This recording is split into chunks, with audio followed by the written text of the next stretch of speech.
first item of business today is the land acknowledgement. ASG acknowledges with respect that the land we are on today is the traditional and ancestral homelands of the Kumeyaay Nation. We recognize the indigenous peoples as original stewards of this land and all the relatives within it. As these words of acknowledgement are spoken and heard, the ties nations have to their traditional homelands are renewed and reaffirmed. We will now move on to roll call.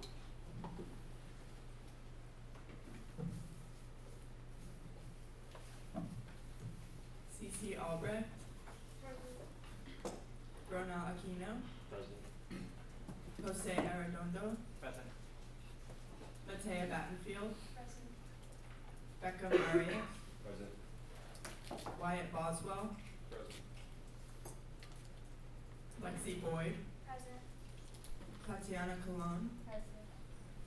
Stella Destino. Present. Eliana Freitas. Present. Dorothy Gordon. Present. Alicia Gupta. Present. Joe Kramer. Present. Cassidy Lalangan. Present. Madeline Leaflang. Present. Hope Lowry. Present. Sophina Morgan. Present. Emma Mazalova. Present. Javier Munoz. Present. Julian Neugebauer. Present. Ella Nosti. Sabina Piran. Present. Michael Probin. Present. Michael Sandoval. Present. Natalie Trujillo. Present. Sophia Bowe. Present. Abigail Wachter.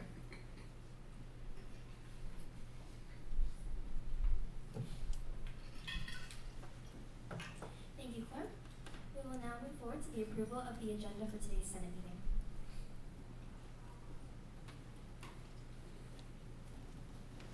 Senator Eliana.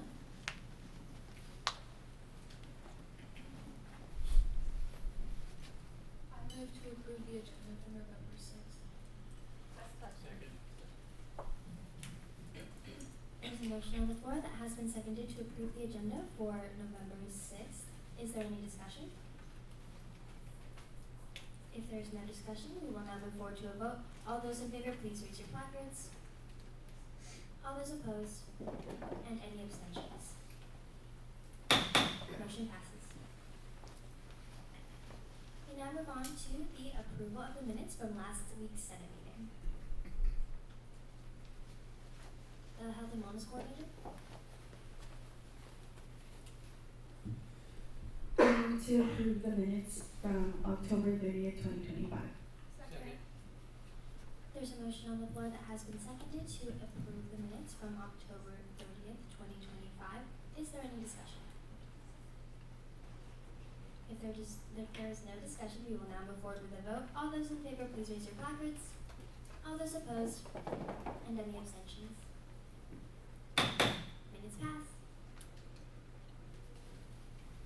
All right, we're now going to move on to the report from the Speaker of the Senate. Good afternoon, all. It is on my slide for the third week in a row, but now instead of just bolded and underlined, it's in all caps and italicized. I really want to stress the importance of communication, emails, in terms of emails in Google Calendar or even GChat. This is particularly pertaining to meetings. If you are unable to make it to a meeting, please let that other person know ASAP if you will not be able to come or if you will be coming late.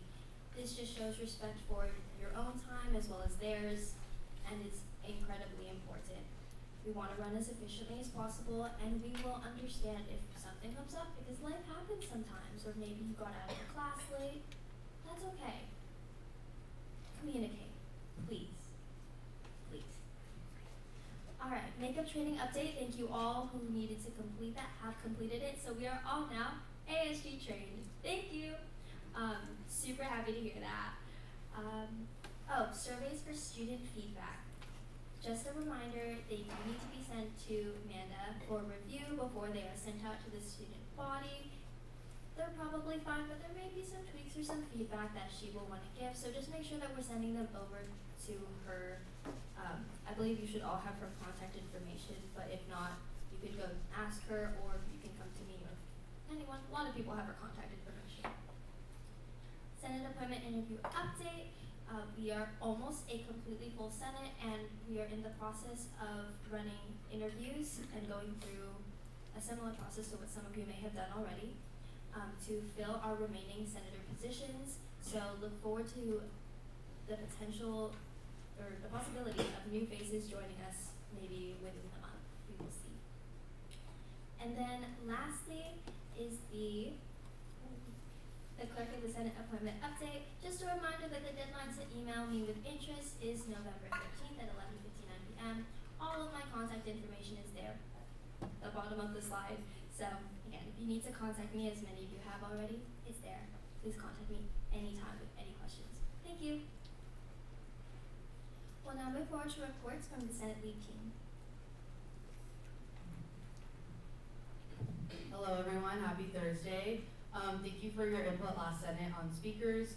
We have another speaker today, as Speaker Gabriella told you in the email. One-on-ones are in progress. Again, kind of bouncing off of what Speaker Gabriella said. If you cannot attend, that's okay. Just please contact me and we can figure out another time. And then if you have any questions, concerns, or recommendations, feel free to email me.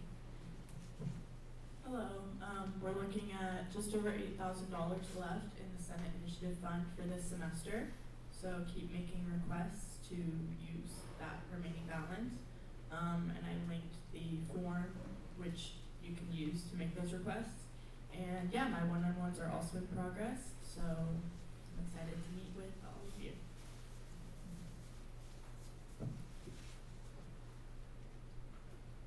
Hi everybody, happy Thursday. I hope everybody is having a wonderful week, getting through midterms, having a great rest of the semester. As we wrap up the semester, if you have any questions or concerns, feel free to reach out. My email is listed right here. Yeah, hope everybody's having a nice day. Thank you, Senate Lead. We will now move forward to new business. We begin new business with the approval of new student organizations, and at this time, I invite a representative from the Student Board Committee to come present to us.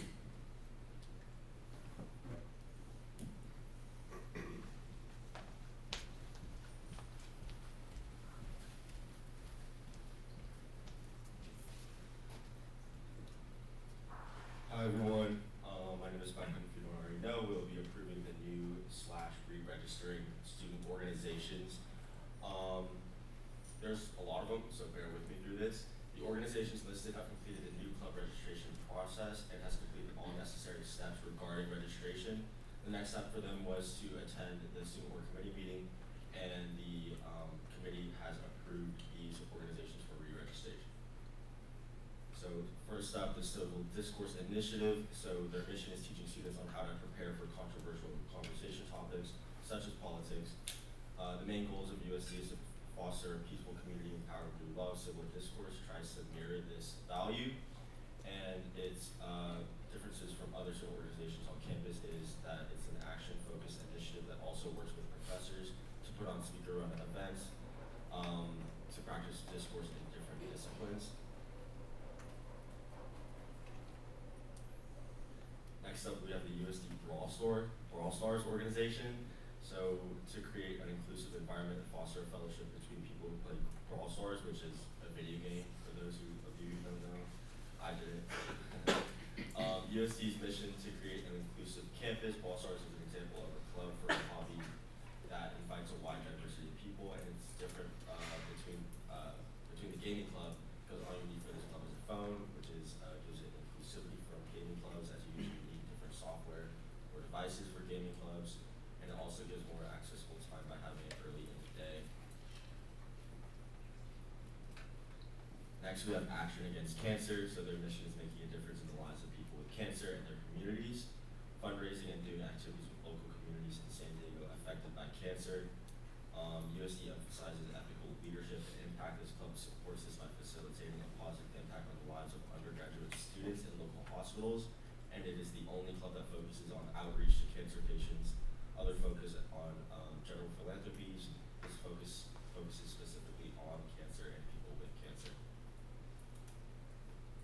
The Pi Epsilon EOS Honor Society, they are a re-registering club, so that means basically they've been here before on campus. So their mission is to help people learn about their environment to encourage interdisciplinary learning. They have a commitment to climate action, USD goals of academic, professional excellence, and sustainability. And it's different because it's the first professional environmental co-ed fraternity. Next, we have a German club who is also re-registering to promote and offer an opportunity to learn about German culture and language, which focuses on Germany, Switzerland, and Austria. It aligns with USC's focus on global citizenship by promoting learning from different perspectives, providing a place of belonging for people with German heritage. And it's different because they have specific cultural experience for German heritage, and it is inclusive as it is open to anyone interested in learning and experiencing German culture. USC undergrad mock trial, they are also re-registering. Their mission is a competition-based activity, giving case packet, and then collaborate to build a case in front of a trial judge and jury, providing students with leadership and collaboration skills. It aligns with USC's mission because it facilitates an academic excellence and professional development that mirrors USD's goals. It's different because it's not a pre-law or model UN. It directly represents students in the trial phase of the law, focuses on a specific part of the law process, and helps students decide which discipline of law to pursue. Next, we have Law, Empowerment, and X. So their mission is law, government, and work resources for particularly minority students to help navigate preparation for these disciplines. They align with USC's mission because they both emphasize inclusion and empowerment and creating a more hopeful future. Academic excellence, offering mentoring workshops, professional development, and building a place on campus where everyone can grow and make a difference. It's different from other clubs like it because it has no fees. It creates a space where minority students can gain resources, and where specifically minority students can feel supported when pursuing a career in law or government. And Juggling Club, they are also re-registering, so pretty straightforward. Special interest club to each and improve juggling skills. They also hold performances and workshops. They have a commitment to prepare students to lead meaningful lives. Juggling improves coordination and fosters an inclusive learning space, and it all mirrors USC's mission, and there's no other juggling club. So next we have Sigma Phi Epsilon, I believe this is the last one, who are also re-registering to build a balanced, holistic people, developing an intelligent, disciplined people, and providing a brotherhood community.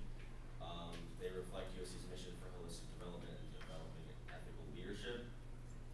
And it is the largest national organization of fraternities on campus, having a balanced man program, and different from normal pledging programs where they try to eliminate hazing altogether. So new organizations vote. Any questions, comments, concerns? I'd also like to give a shout out to Maddie who writes all these notes for us. Once senators are ready, they may opt to move to approve new organizations for the 2025-26 school year. Move to approve new and re-registering organizations, by the way. Thank you.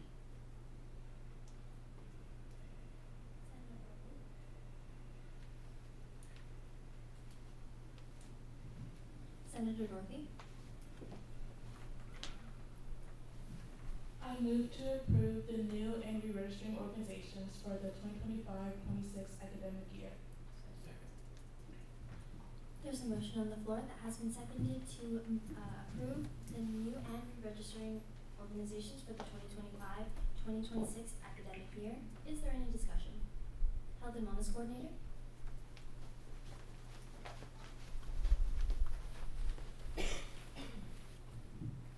I'm just wondering for clarification if the USC Brawl, I don't remember the Brawl Stars Club, if they reached out to Turo Gaming already for like a collaboration, because I know USC Turo Gaming, they do more than just like PCs.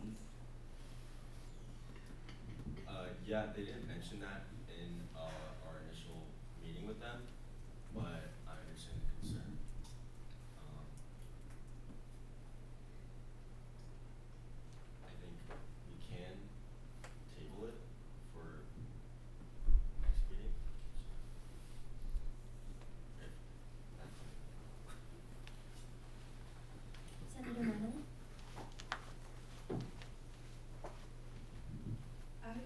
that too when I was asking them, but I think another biggest differentiation for me that made it okay was their understanding was that gaming club only practices Friday nights, which for a lot of people has conflicts if they're going home or have other things, and so they wanted to practice on the mornings or during dead hours on the weekdays so that it could be more accessible to people. So I thought that was a bigger differentiation.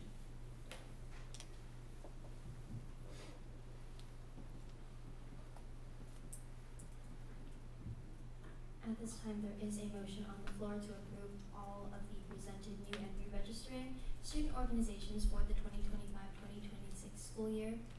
Any further discussion?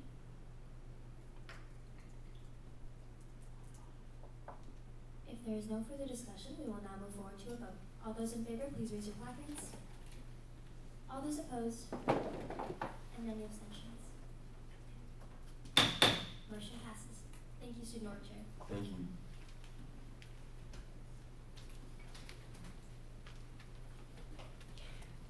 We now move forward to the next item of new business, which is the Mobility Services presentation by Sean Horgan. At this time, please close your technology and put away all technology so that we may give our full attention to the speakers.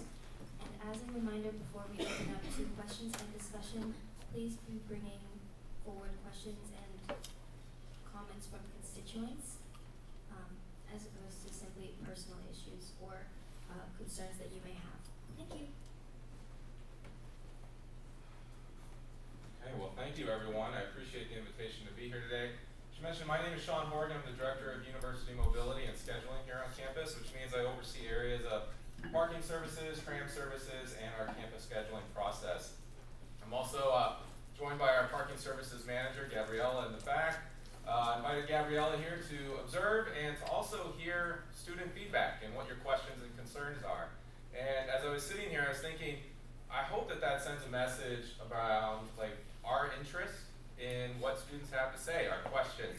Our goal, like any department on campus, is to be here for you and to support your needs around these services. So I really welcome the opportunity to share information, provide some transparency, and answer questions or hear ideas that will better meet those goals.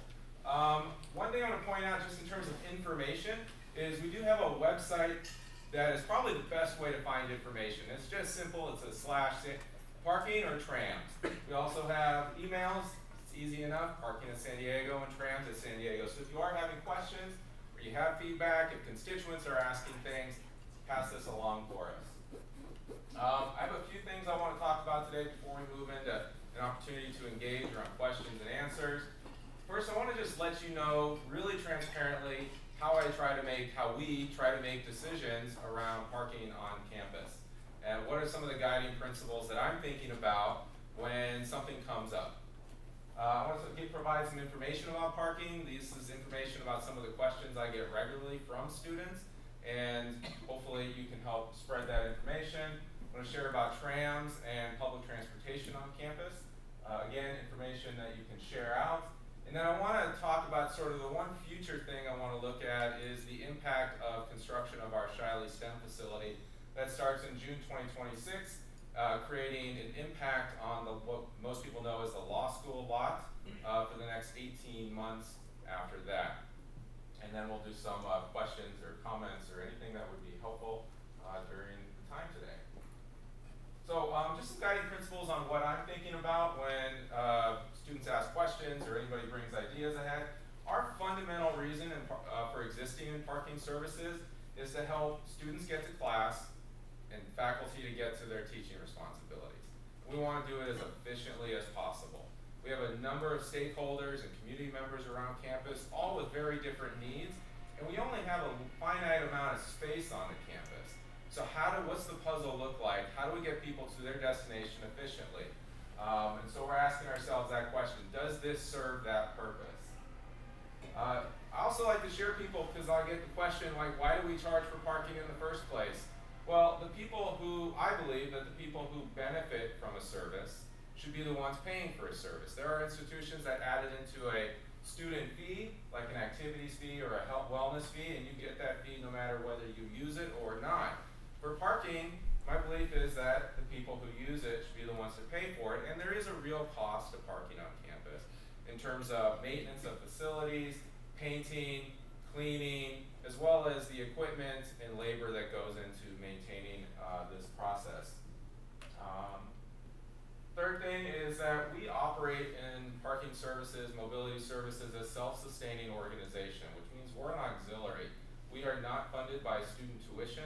We take no dollars from the general university fund. In fact, we actually contribute a significant amount back to the university's general fund, which ultimately supports student tuition and financial aid. So I say that because sometimes there's this perception is like we're using student dollars, and we're simply not. We are a self-sustaining organization, which means we need to pay for whatever we need to do. The labor, the equipment, the maintenance of facilities, and how we ultimately organize parking on this campus. And we have to do that in a way that contributes to the university's carbon neutral goal by 2035. My goal when it comes to permit fees is that students will never experience an increase in their permit fees more than once during their time as a student. So we look at it about every 3 to 4 years, and that's our commitment to students, is to really not raise that. And you might notice that that's a very different approach than other types of fees on the campus, whether it's tuition, housing, food services. Those often have to increase as a result of various market forces, but our commitment is to not raise that fee more than once during your time here. We really try to take that seriously. We have a changing campus geographically, even with the Palomar Wellness Center. We're going to have the STEM Shiley facility that we're going to talk about in a little bit. If you've been here a while, you know that there's about a building that goes up every single year. Those buildings have to go someplace, and very often those are in parking lots, because that's about the only available space. So we have to think through 3 and 5 years ahead about how parking will look and how do we best serve the campus community, and again, the various stakeholders that are there or that are here. So we're even thinking towards when the PTAs are taken down and new apartment complexes are placed up there. How will we support the parking needs of students, faculty, and staff at that point? And then ultimately, we want U.S. parking permit holders to have choice. And that choice is based on convenience and desire for cost. So if you ever looked at maybe you're making a decision about what parking permit you want to receive, maybe it's whether you get a student commuter, a west parking permit, or something on the perimeter. There's a different cost, a tiered cost to that, and you're essentially paying for convenience and the desire for what your cost should be. So those are the principles. Let me provide some basic information, just specifically around student parking options. We use an e-permit system, which means we read license plates through scanners. It's not obviously a tab that you put in your window. I mean, this is actually not quite normal yet in the parking field. A lot of people are behind on this, but we do use license plate readers in order to know who's on our campus, both for enforcement as well as for safety issues on the campus. We require permits Monday through Friday, 7 a.m. to 7 p.m. If you are parked outside of your assigned area, the area in which you paid to park, or you have not purchased a permit at all, those things are enforced, as well as other rules that, like ADA spaces, red curbs, metered areas. We try to really communicate well where people can park. We don't want it to be blurry. If there's something we're doing that makes it confusing or obscure, we always want to address that. So a couple of the things we are doing is we place signage at the entrance to every lot, exactly who can park there. We have maps on our website. We have an app or a section on the MyUSD app that helps people understand where they can park. So we try to put that information up, make it available, so that students and staff and guests to the campus know where they can and cannot park. And then we also use an app called Park Mobile for guests to the campus or those who have chosen not to purchase a permit, so that they can pay an hourly or metered rate. And I'll mention some other options for folks who don't need a permit. I mentioned the app a little bit. These are 3 things just to be aware of. I don't know, I won't ask, I guess, but we have a parking app that shows when you come on campus, approximately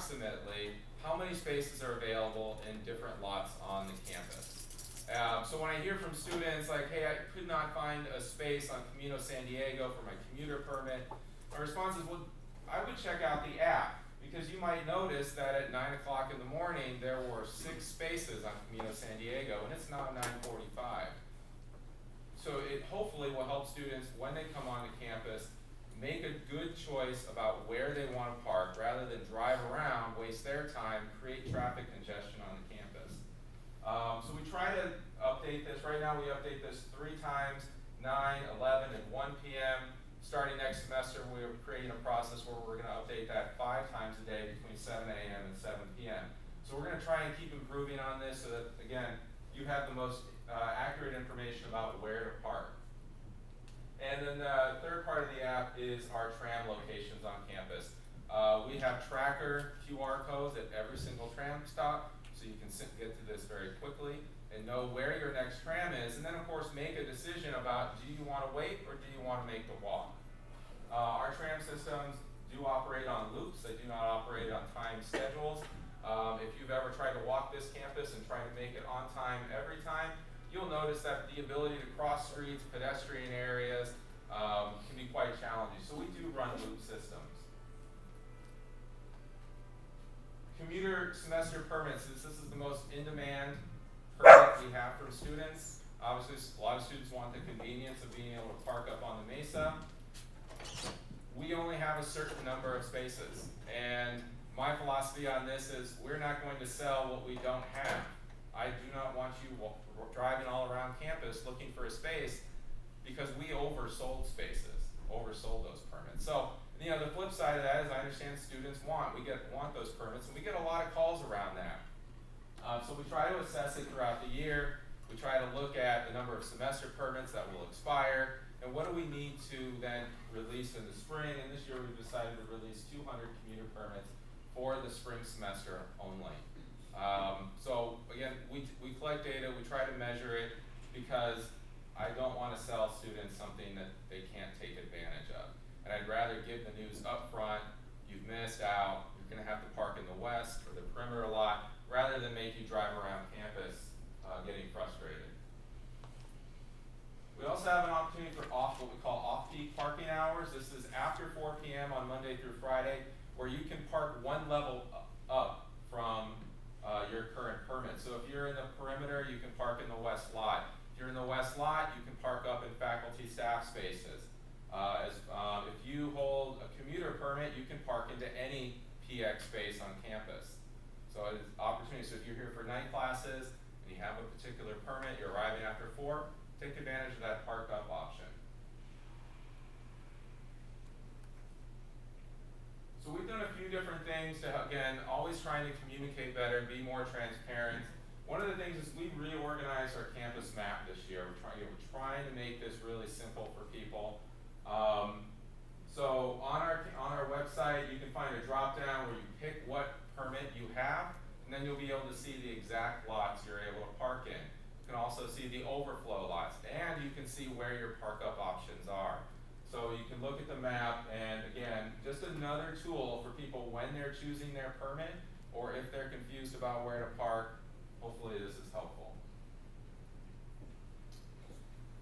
Something new that's really only going to impact you all for about 2 weeks is we are migrating to a new portal system. This will have a new, more intuitive design to it. It'll be more efficient when people are either trying to purchase a permit, pay a citation, or appeal a citation. It will close down our portal from November 20th to November 30th. This means you will not be able to purchase a permit, pay for a permit, pay for a citation during that time. You also won't be able to appeal during that time. We'll be extending the window for appeals to accommodate for this, but there will be some limited services going on during that week before and into Thanksgiving holiday. We will, however, be enforcing parking rules and regulations during this time. I want to make sure that one's clear. I wanted to talk a little bit about citations, because there is lots of understandings of what we cite for and what we don't, and who we give them to, and all the fines and so forth. And I know that this is one of the biggest pain points for students, because I hear from them consistently. These are some of the most common things students are cited. They park outside their assigned area. They have a west permit, but they're in a hurry to get to class, and they park up on the mesa. You know, it just goes to philosophy. If you don't pay for that particular space, should you be able to park there, because it takes away from others who did pay for that fee. Not having a valid permit in the first place. You know, there's only so much we can do. If you're not purchasing a permit, really shouldn't be parking on the campus, because that's just the rule we have in place. Unpaid meters, this is a lot of times people either didn't pay the meter, they're parked in a metered spot, or their time expired. We do provide some grace period around unpaid meters and expired meters, but at some point that becomes a violation. And then just that goes along with exceeding time limits.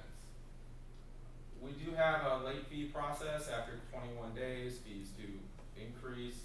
And then when you have 3 or more of the same citation, like you had a no valid permit 3 times, on that 3rd time and beyond, fines double. And that's part about changing behavior. The last thing I want to mention with regards to this, and this is the real myth, I think, or thing that students, well, everyone on campus doesn't really understand. We either give warnings or we reduce to warnings 40% of citations given. 40% are reduced to warnings or given warnings in the first place. We do that because we understand that some people just didn't know. Honest mistake. And we want to provide people that opportunity to be informed, to learn, to change behavior, and to address the issue. So we provide those warnings. Now with that said, please don't go out and tell all your friends, hey, there's a 40% chance you're going to get a warning, because 40% is 40%. The other way of putting that is 60% of you are going to get a fine. So just be careful with that information. But we want people to know that our goal here is for people to park where they paid to park. I don't want to give citations, but it's one tool which we have at our disposal in order to get people to park in the right spaces so that it's organized, it's safe, and that people can get to where they're going as quickly as possible. One of the other things we often see from a lot of people in the community is that because we read license plates electronically, if you're not parked with your license plate facing out to the aisle, that is a violation. And this is not just a USC rule. This is a California state law. So we're just copying that. But no front plates, a blocked plate can be a violation. Oftentimes we give warnings for that on the first time, let people know. We even put a blue little placard on their front windshield, like, attention, attention, just turn your car around if it's only in the back. We do a lot of appeals, and we review, students have the right to appeal within 21 days from the citation being issued. And there's also an appeal process, and I think this is one of the ways in which we get to partner with Associated Student Government, is students are able to reappeal a citation and meet with your judicial board to hear from the students, to look at their record, and make any changes that you feel are appropriate. So this is a process that's available. It's one in which we try to partner with you on, and something we value doing as long as it's something that you feel serves students well. Just real quick on tram services, in the 2 minutes I have, we operate trams from 7:30 a.m. to 11 p.m. Monday through Friday in different areas of campus. We also now run a special San Buenaventura route to Manchester in the East Campus after 6 p.m. when the sun starts to go down. We also have public transportation options in the morning as well as in the afternoon. We'll run trips down and back to Old Town.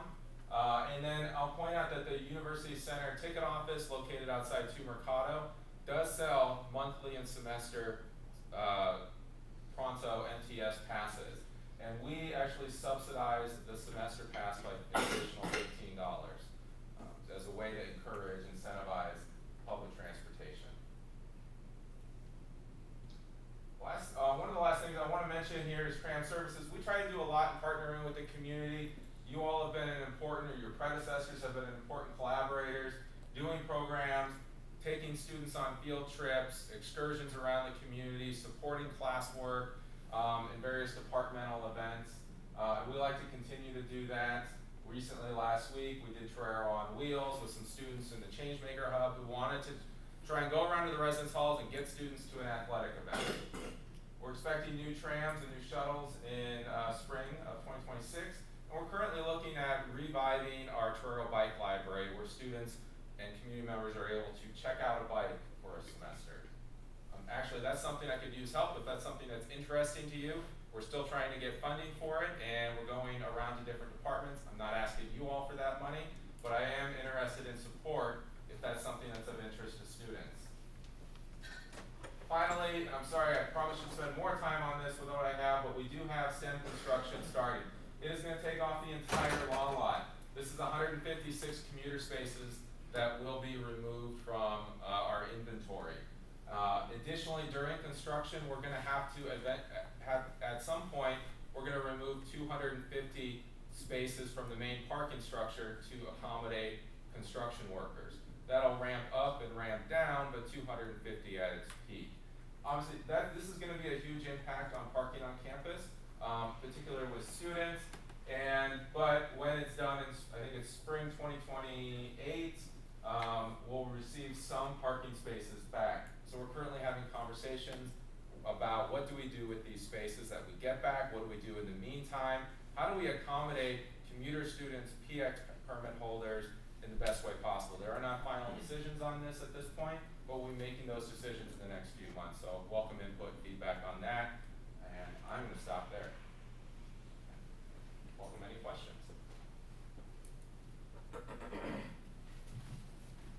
Thank you so much for that presentation. All right, we now open the floor up to any senator who may want to bring constituent questions to the table. Senator Michael. Hi, Shauna. Thank you for your hello. Is it on?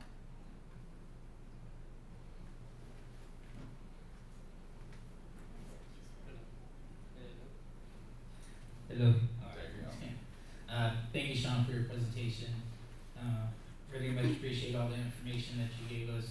And I definitely understand that you have a lot of emails coming to you about parking. But I do have a few questions and not only comments from constituents that I spoke with. One of them is, I'm just going to read them off, and if you were able to answer as many possible or address as many as possible. One of them, so to begin with, students would like to park anywhere as long as they have a permit. That's one of them. Trams that they don't run as late in certain areas like Manchester, and not only that, that it runs, that it is late, that it shows up late, and not only that, it's not consistent.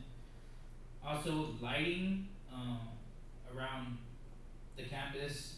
Some of the females mentioned that there's not enough lighting in the area at night, and they would prefer there to be more light. And for an app, I really like that you brought up the available spots in areas. I did not know that, but that was one of the things, if there was an app that could be developed that shows what spots are available. So I appreciate that. Transplant, or about the commuter pass, a lot of them are very, I guess they don't understand, or they're not completely understanding about the commuter pass. They feel like it's not as transparent on the website. See, the carpooling passes, from my understanding that they're only available from 7 a.m. to 10 p.m. And they would like to be able to purchase passes after 10 p.m. or 10 a.m. to fill up the rest of the spots that are available. Also, during games, there's at Manchester, a lot of those parking spots get taken by the people who are showing up to the games, and there's not a lot of available spots for students to park near Manchester. Sorry, I know there's a lot. See, also someone wanted to talk about security cameras in the parking lots. Some are dealing with hit and runs, and then there's no solution or no accountability for for the person who done it. See, for the tram, they're wondering if there could be a feature where it shows that the tram is full, that they're looking at their at the app and saying, so they won't have to wait and then figure out the tram is full. It would like something to let them know that. Also for the gravel lot, it was hoping they could get paved, the gravel paved, and let's see. I'm trying to understand my own handwriting here. Notify tram where students. Okay, so the students want to know if there's a way to notify the tram where students are waiting and how many are waiting there. That is all my comments and questions. Thank you. What I'll say first is if you want to email me those questions, I will answer every single one of them for you to share with your constituents and anyone else. I'm not going to remember them all right now. Yeah. So please email me. It's my last name at sandiego.edu. I'm sure it's around. I'll answer every single one of them for you. There are some questions that were safety oriented, and I'd probably consult with our chief of public safety on those, like cameras and lighting particularly. We are currently looking at ridership on the trams and how do we indicate full. There's a feature that can do that, so we are looking actively at that feature. Telling the trams where you are is not a feature that we currently have access to, and it's not one we're pursuing. Just kind of straightforward. Doesn't mean it's impossible, but it's not one that's on the agenda right now. And parking anywhere, I can appreciate that. In fact, there was a time where that was pretty much the way things went on campus. And this was pre-COVID, so probably none of you know about this, but what I'll say is we had a similar kind of process where there was much more flexibility on where you could park, and it was very chaotic. In fact, when we did a study, the thing I heard from students was, you sold me a hunting license, not a parking permit, because they were driving around hunting for spaces. So I understand the inclination to go that direction, but I would just say it's not going to be helpful. I know there are a lot more, but again, email me, please.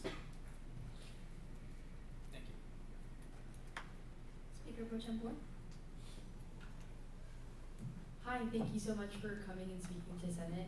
I have just one question, and it's kind of something that's been brought up also by constituents, is that people with residential parking passes that live in the Vistas or in Manchester, I've heard a lot of them saying oh, I have late classes, I would appreciate being able to park in the West lot.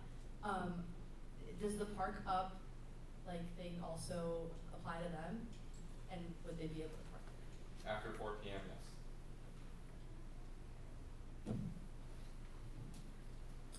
Health and Wellness Coordinator.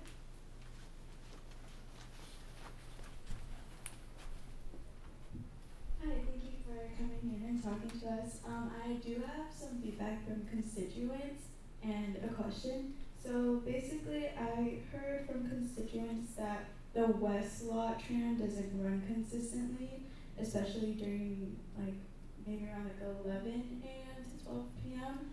And that's just something that they notice. That's just inconsistent in terms of that. They would check their app and see that there are no trams running for West Lot. And then I also heard that there's some complaints how some golf carts take up commuter spots. And then also heard that there are some parking spots that are labeled and they're it's kind of unclear for them to see and which ones belong to what specific permit, specifically behind Saints in the commuter lot area. And then one more thing is that I hear a lot of commuter students get kind of frustrated that they couldn't achieve the commuter pass, and so I'm just wondering if there can be more transparency in terms of how many passes are given in the beginning of the year. And then for the last question, since we're starting the construction and that's coming up, I noticed that there are like proximity spaces that are kind of empty sometimes, like under Mother Rosalie Hall and other spots. I'm just wondering if we can allocate some parking spaces for commuters in that area during construction. Thank you. Thank you. Please do feel free to email me. A couple things. What I'll say about the West Tram. So I mean, this is a labor issue. Like the tram drivers start at 6:30 in the morning, and eventually they have to take a lunch. We do stagger those lunches, but we get through this morning rush of everyone arriving on campus before 10 a.m. and then we start breaking. So I doubt it's that they're seeing none, but they are certainly seeing fewer. We just did a study earlier this semester where we sampled wait times at the lower west lot, and found that the average time was between 7 and 8 minutes of waiting, and that's throughout before noon. So, yeah, and I do think that their perception of how long they're waiting is more than what they're actually waiting. Because I'll look at the GPS tracker and they'll tell me I waited 30 minutes, and it's not 30 minutes. So I appreciate that, and we want to get there as quickly as possible. We use every single resource we have. I do not have trams with drivers just kind of hanging out unless they're on a lunch break or a 15-minute break. And I'm sorry, a lot of them are escaping me. I don't know if there was a Point of particular order. urgent one. The time allotted for this item has now elapsed. Athletics coordinator. I move that the discussion limit be extended by 10 minutes. There is a motion on the floor that has been seconded to move the discussion limit by 10 more minutes, to extend time by 10 minutes. Is there any discussion?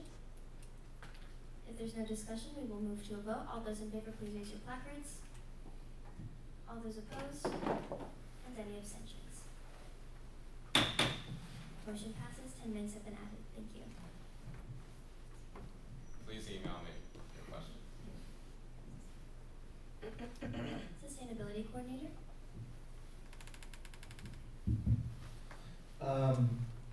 When talking to constituents and also commuter assistance, I noticed that there was no priority for commuter assistance here on campus. We're predominantly in charge of helping out commuters in the commuter space and commuter commons, and I was wondering if it would be possible to give priority to those commuters who assist the school so much, as well as potentially giving priority to students who live the farthest distances from school. And I know that people might like claim they live in Pennsylvania and but obviously they don't. So using real home addresses or whatever, seeing that some people might live an hour away. I mean, I know that I drive about an hour every day, but I also have many constituents who do the same. As a matter of fact, most of my constituents' commutes are well over 30 to 45 minutes. So just prioritizing those who are living so far away and also those who help out commuters. If there could be a priority, I don't know if that would be under your jurisdiction, but that would also help immensely with who needs a commuter pass and who is more viable in taking the bus or taking trolleys. Especially now that we have the over 250 main parking structure spaces taken up by the construction workers, which I have noticed that already on campus. When looking at Maine, there has been some construction workers that have been taking up almost 5 or 6 spots, working on different, paints or whatever it might be to do that. So looking at priority for those people, I was wondering if that was under your jurisdiction, if you could do something about that or not. Yeah, it is, and with the construction workers, of course, collaborate with our facilities management staff. Regarding commuters, just loop back real quick. I think that that's something we can include in the ASG promotional campaign that we're trying to work on, the number of permits available, the cycle, deadlines, so that people can be as well informed as possible. And then in regards to your commuter assistant question, I've not heard that suggestion before, so I'm just thinking about it for the first time in this moment. I'm gonna refrain from giving a judgment on it, but it's the first time, and so it's really an interesting idea. I think it'd be interesting kind of where that stops and the slippery slope around that in terms of commitment and service to the institution. so that'd be something we would need to address. In terms of distance from campus, that has been brought up before to me, even as recently as last semester. You know, the tricky thing with that one is, if you take into account distance from the university, you're going to have law and graduate students at greater distances than most. You know, what I'm saying is you have to then say, okay, well, we're going to prioritize undergraduate students over law and graduate students. And then you've got to do the verification and traceability work that you described, like how do we know they're an hour away, or is that just their parents who live in Irvine? And there's a lot of administrative work that goes into it, and it's also not, it's very difficult, would be very difficult to trace. So I don't know how to make it logistically work, is I guess the end of final point on that one. Academics chair?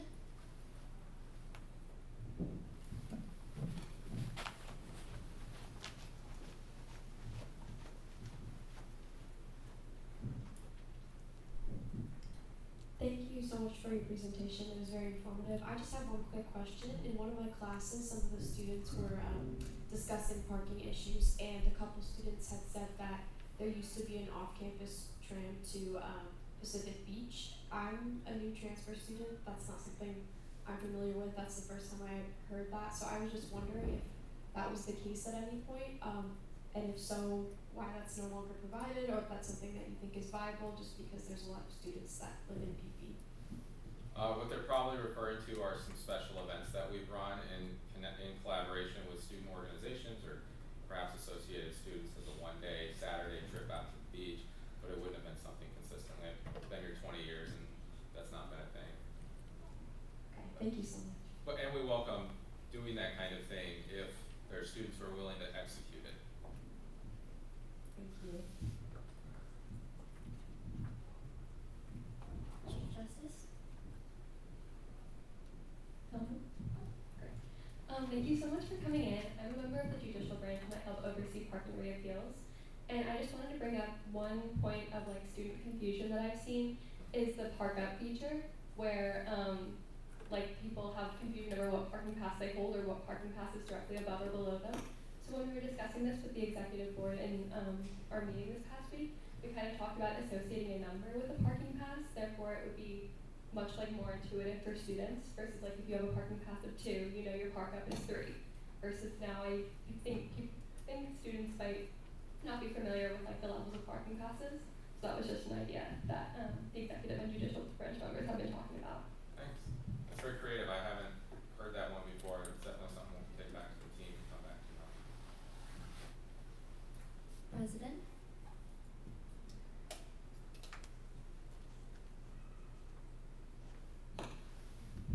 Yes, I just want to talk about, I briefly mentioned the idea that ASG will be trying to work with USD marketing and parking to create like a long-term awareness campaign. However, that's long-term solution, so I really love all of these ideas, and we will hopefully be working with all the senators when they email your questions. We can like put them on an agenda for our next meeting.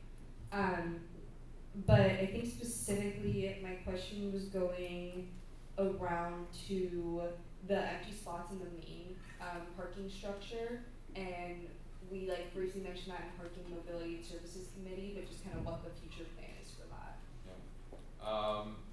Yes, and just quick background, we experienced an interesting dilemma where there were lots of spaces available in the main, but the west was filling up. So upon seeing that in the first week of classes, it was hard to draw a cause and effect with that, but what we did was we started releasing additional commuter annual permits in a tiered way to law students, seniors, juniors, first getting priority. We sold an additional, I think, 300 upgrades from west to commuters as a result, and trying to shift space over there. We still see some space available though, and that's what we're going to release more commuter permits in the spring to help try and address that. It's always trying to find the right number. The traffic patterns and parking patterns are a little hard to predict at times. Next year we're going to lose 250 spaces, so this probably won't be an issue, but 18 months from then we're going to have that problem again. So yeah, we need to get the number right, and we need to be flexible in trying to find it. Speaker Pro Tempore. Hello again. I have two comments. One was about the academics chair's inquiry about the PV trip. Last year's sustainability coordinator kind of did that event, and it was kind of a trial run to see whether or not students would be interested in that. So that's again something maybe the sustainability coordinator this year wants to do, or something you guys can collaborate on if you find that is important. And then my second thing was that I noticed that that the trams have like a main campus kind of loop now, where it takes from like the law circle to the the library side. I really liked that, and I don't know if that's something like long term or if that's something you guys are trying out. Just maybe some information on that. Sure, that's what I would call a happy little accident. We have some electric shuttles that have been malfunctioning on our hills, and throw 12 people in there. They've not been doing as well. So we have one in the shop, and so basically right now we're running that loop just because we don't want to do that hill right now until we get things repaired in the right order for this all sorts of reasons. But I'm glad to hear it's something that's of interest. I'll keep that in mind. I haven't really assessed yet how much ridership that's getting and use, but that's helpful to hear. Before I move forward with stack, we are coming down to 1 minute from the extended time, just to let you all know. Senator Michael. Yes, I move to extend time by 10 minutes. I move to extend time to 10 minutes. There's a motion on the floor to extend the time by another 10 minutes. Is there any discussion? If there's no further athletics coordinator.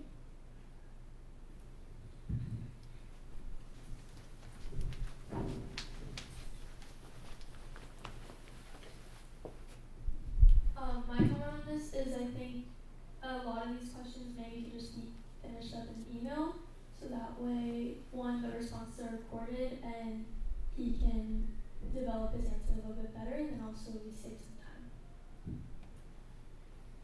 Speaker Pro Tempore. We do only have 2 other people on the stack right now, so I don't think that we use up the 10 minutes. I do like your point about a lot of discussions are probably going to be sent in email regardless, but we do have Margena taking minutes too, so I feel like 10 minutes might be okay for just 2 people. I don't think we'll end up using the whole 10 minutes, so.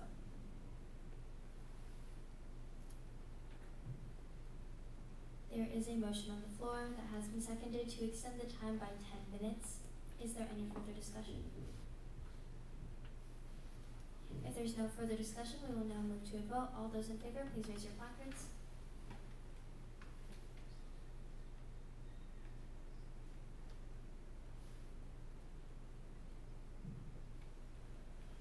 All those opposed? And any abstentions? Motion passes. Time has been extended by another 10 minutes. Senator Michael.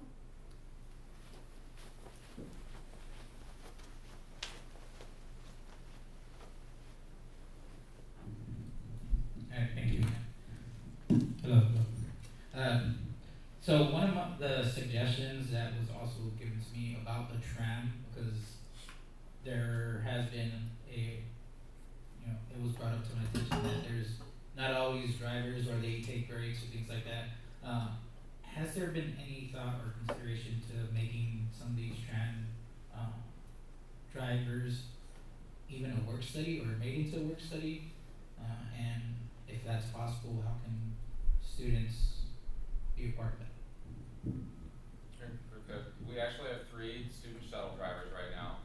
They drive the electric kind of long golf cart shuttles. You have to have a special license to drive the trams. We don't have work study. We're an auxiliary, so we can't get government funding, but to the extent that I can, I love putting in student positions, so I hope to expand that as we're able to. Right now we have 3. Last year we had 2. It went 4. I can't commit to it, but as much as to the degree which I can expand that, I certainly will. Sustainability coordinator.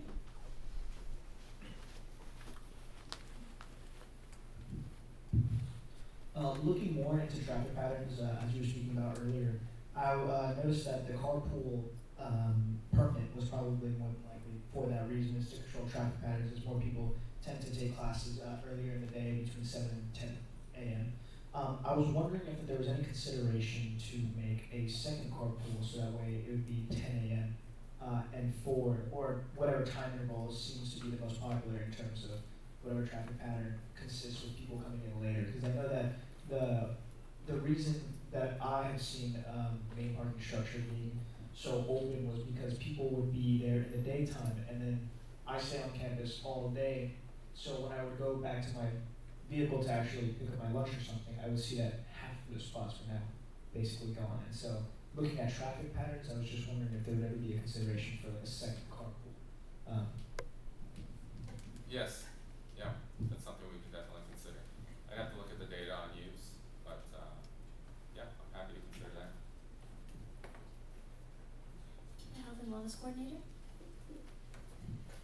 Hi, I'm just wondering, since you mentioned that there will be new trams, how does that differ from the trams that we have now, and are there any new features in these new trams? No new features other than their newer models. Nothing actually really to speak of. But so part of it is phasing out older vehicles that use more fuel, getting something that's a little more fuel efficient. This will be our last fuel tram. Everything going forward, our plan is to go electric. We have one electric tram. It's a little complicated, but going forward, our goal is to do electric only for trams. The new shuttle that we're going to get will add a staff position, student worker position, to drive that shuttle. So that's where the increase, but we always have to phase out, get new ones, and move towards electric. 7. Taking one.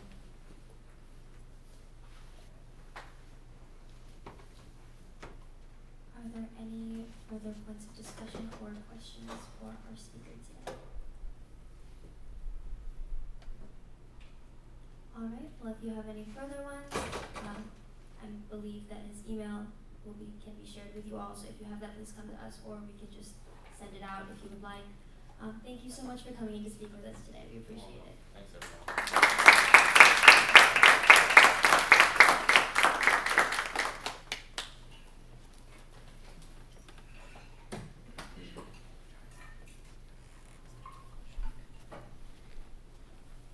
We will now move on to the reports from committee chairs and coordinators. Okay, hi everybody. Updates from academics committee. Last week I attended the Senate discretionary fund committee meeting. Post Senate, I met with the IDEA committee chair, Tatiana, recently to discuss working together on ROTC priority registration, and hoping to meet with her and also President Lilly to discuss extending that into looking at cheer and dance priority registration. Our committee has a few initiatives that we're kind of brainstorming and hopefully hoping to put into the work soon. Like I discussed last week, we looked at the study rooms and we discussed like the state of different study rooms on campus, and we're hoping to maybe make them be better, cozier, and better furnished, maybe better lighting, things like that. So that's something we're working on. And then also the printers on campus. I don't know about you guys, but I fought with the printers a whole lot, so we had the idea to do some troubleshooting with IT and like create a troubleshooting guide that can go next to all the printers on campus, so we don't see as many people ripping their hair out over the printers. And then also we're looking into doing a tabling right before finals, just to let students know about all the resources in like early December. So yeah, that's it from the academics committee. If you have any questions or suggestions, you can email or Google chat me.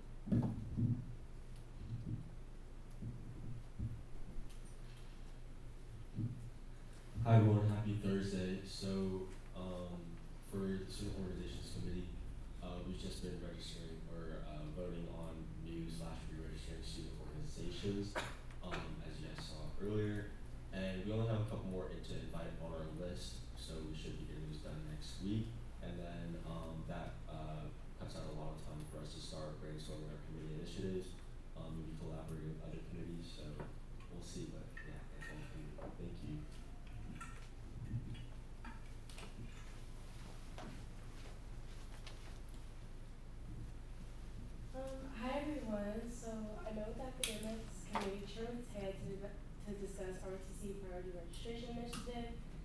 then I started talking to a lot of ROTC students actually about like getting a Google form sent out to them, so it needs to be approved first by ASG and then needs to be approved by them as well. This is something they're very, very excited about, and this is something they definitely want, and they're like, we really hope this happens because it'll help us a lot. So we're gonna like get that rolling, and then we're also working on getting on a Google form to our multicultural orgs about our diverse social media series to fill them, for them to fill out if they want to be interviewed for it. We have some people interested already, and let me know if any of you guys are interested. It's going to be just a really fun series where students can share a little bit about where they're from, share a little bit about their background. Yeah. Thank you.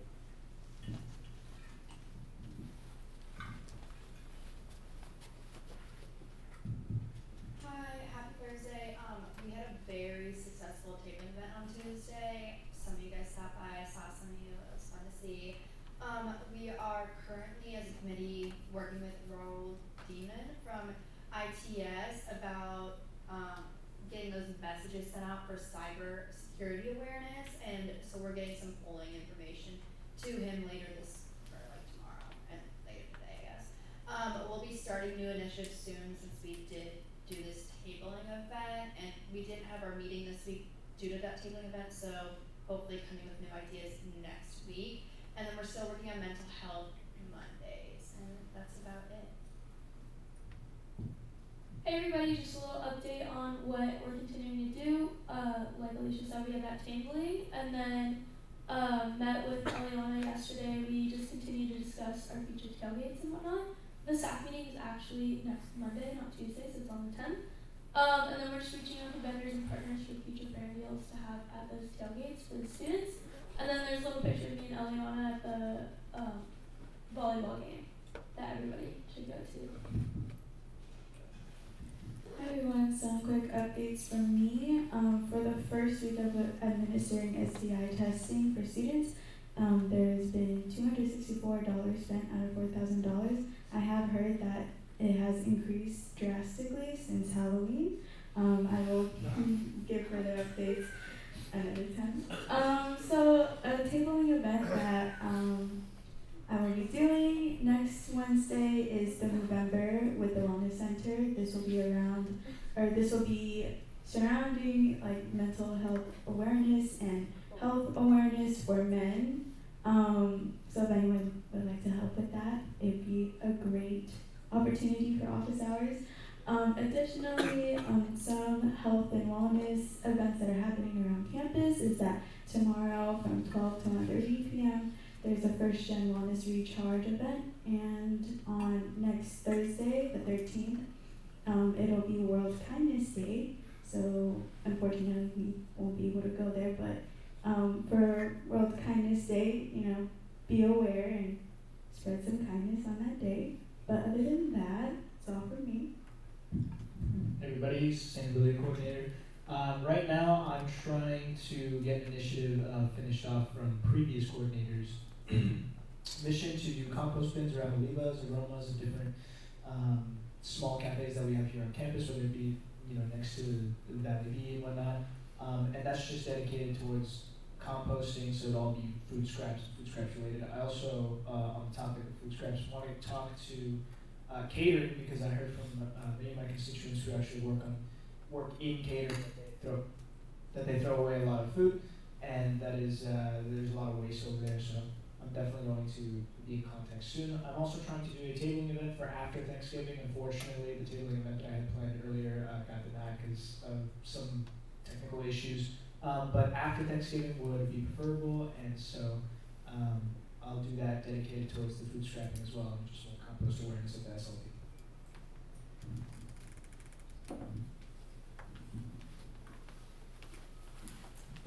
Thank you, chairs and coordinators.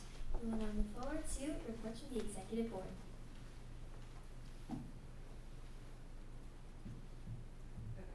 Start. Ooh, that is a loud microphone. Okay, starting off with my pictures. This is Jackie and Jackie on the side. Just shout out to last week. And my story that nobody asked to hear is I was wearing the name tag because I just forgot I was wearing the name tag that said Jackie. And I went to my job at the involvement consultant desk, and someone said, yeah, they just told me to come and find someone named Jackie and that she would be really helpful. And I laughed so hard. I was like, so that's actually not me. And I had to explain to her that I was just wearing a name tag that said Jackie and I am not her. And I was just dressed as her, and that's kind of creepy. But anyway, that was a really fun Halloween, and I enjoyed seeing everyone's costumes. Okay, so welcome to November, which for ASG is basically December. You know, every other student is living in the moment. Here we are thinking 4 weeks ahead minimum. But I appreciate it. You guys have been doing great. The finance chair position, the application is due tomorrow. We've had some applicants, so just let your constituents know the final day is tomorrow, and I will not be taking any extensions on that deadline. I met with the Center Discretionary Fund Committee last week. We disseminated some discretionary funds to SHWIP and the Women's Commons, so we'll be helping out with some retreats there. I met with President Harris on October 22nd. He's coming to our exec meeting on the 11th, and he's coming to Senate on the 18th. Parking and Mobility Committee with Chief of Staff last Tuesday. I'm glad you all got to meet Sean. He really, really does want to work with students. So I'm hoping to maybe like consolidate his questions. I know Natalie sends a debrief email at the end of every Senate, so maybe we can all work together to consolidate those emails so we don't flood his inbox. Yeah, we'll work on that. I also meet with him next Tuesday, or Monday, so you can email me as well. Yeah, good questions for today. I'm meeting with the Get Involved Fund after Senate, and I'm helping a student with research on the 14th from 5:30 to 6 on food insecurity. This is like not ASG related, but if you're interested in that, she's looking for more students for her study. So email me.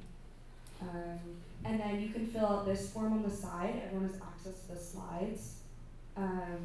It is for a SHWIP event on November 18th. They're asking for food recommendations for like a homesickness event. So fill out the form if you want to help. Point of person approval. Taken one. Hi everyone.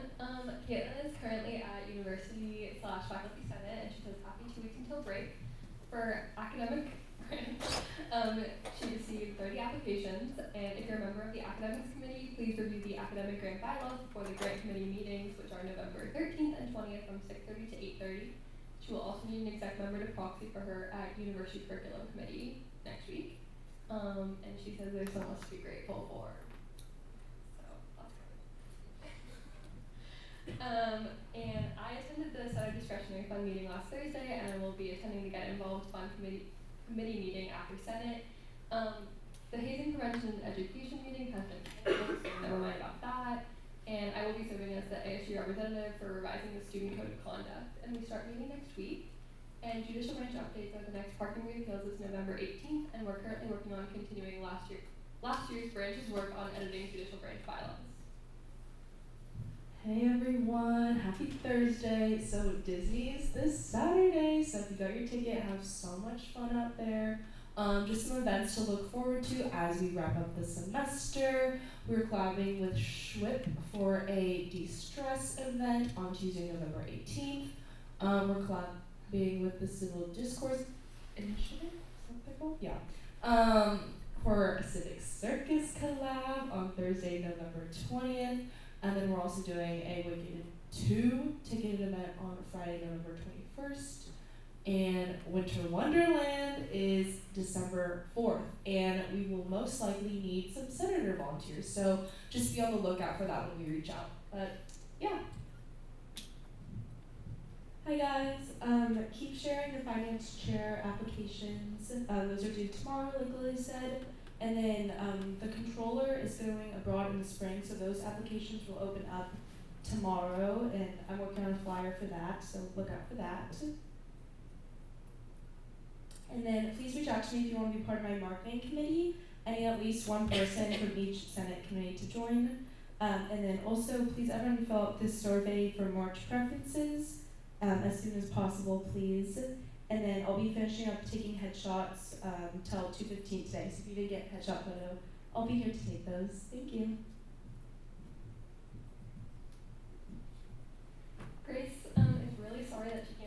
this week.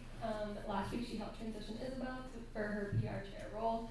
And please update Google Calendars with classes, office hours, and practices for next semester. And team bonding is currently planned for December 7th.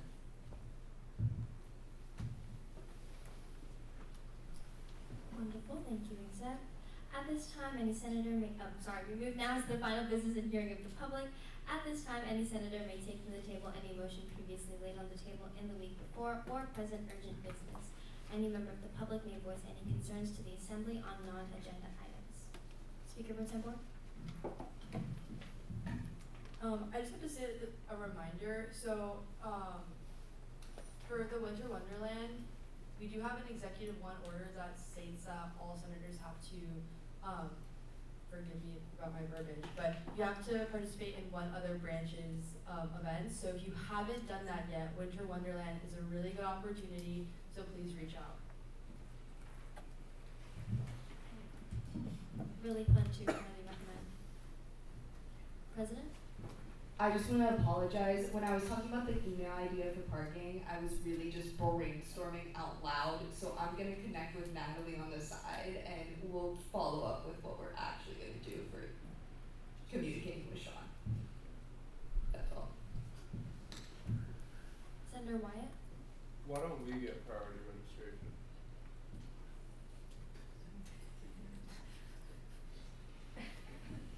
Let me connect with you after Senate to expand on that question. Thank you. Thank you. President? Just quickly to answer that question, I mean, the answer that we haven't is it's not traditional, it's not done at other schools necessarily, and it hasn't been done in the past. That doesn't mean that that cannot change. However, normally office hours are optional and can be formed to your own schedule, and dead hours are free for students that aren't affected by classes. So, I mean, that could totally be something that could be changed in the future, but just shouting out to our idea and academic chairs right now who are working on ROTC. It did take us about 3 years in the past to get veteran military students priority registration. So these aren't things that happen quickly or easily. So it is something that can happen, but just prioritizing groups of students who have schedule needs that are stringently affected would just come first for us. But yeah, it's definitely a conversation that has not happened and could happen. Thank you, President. Senator Eliana? Personally, I don't know what Winter Wonderland is. Would you be able to talk about what it is and when the date is? The GPB chair? Yes, so Winter Wonderland is basically a big event that TVB puts on. It's usually held after the tree lighting ceremony, and so we just have a bunch of like food vendors, activity vendors, and we usually have like some merch item that we give away. Yeah, just something to bring the USD community and broader community together during the holiday season. Yeah.